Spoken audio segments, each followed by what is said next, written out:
राजा जनक के कठोर वचनों को सुनकर लक्ष्मण को अत्यधिक क्रोध आ गया और उन्होंने तीखे वचनों का उत्तर कठोर शब्दों में दे दिया। तब लक्ष्मण को अत्यंत क्रोध एवं आवेश में देखकर राम ने संकेत से उन्हें अपने स्थान पर बैठ जाने का निर्देश दिया और गुरु विश्वामित्र की ओर देखने लगे, मानो पूछ रहे हो कि वर्तमान परिस्थिति में मुझे क्या करना चाहिए। विश्वामित्र ने कहा, वत्स, लक्ष्मण ने सूर्यकुल की जिस मर्यादा एवं गौरव वर्णन किया है वह सत्य है। अब तुम धनुष पर प्रत्यंचा चढ़ाकर लक्ष्मण के वचन को सिद्ध करके दिखाओ। गुरु की आज्ञा पाकर रामचंद्र मंद गति से पग बढ़ाते हुए शिव जी के धनुष के पास पहुंचे। राम को धनुष की ओर जाते देख सीता और उनकी सखियां तथा जनकपुरी के समस्त दर्शकगण अत्यंत प्रसन्न हुए, किंतु उनकी प्रसन्नता को संशय ने घेर लिया। वे सोचने लगे कि जब विश्वविख्यात शक्तिशाली राजा और राजकुमार इस शिव जी के धनुष को हिला नहीं सके तो राम जैसे सुकुमार किशोर पिनाक की प्रत्यंचा चढ़ाने में कैसे सफल हो सकेंगे। सीता भी मन ही मन परमात्मा से प्रार्थना करने लगी कि हे सर्वशक्तिमान, इन्हें इनके उद्देश्य में सफलता प्रदान करने की दया कीजिए।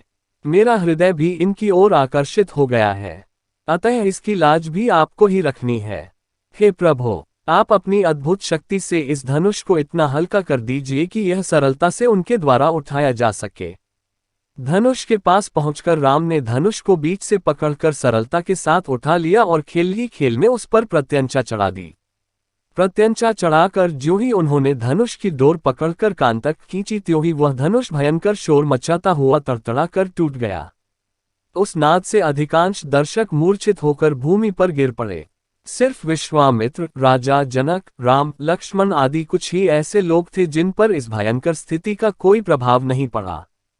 कुछ काल पश्चात जब सबकी मूर्छा दूर हुई तो वे राम की सराहना करने लगे।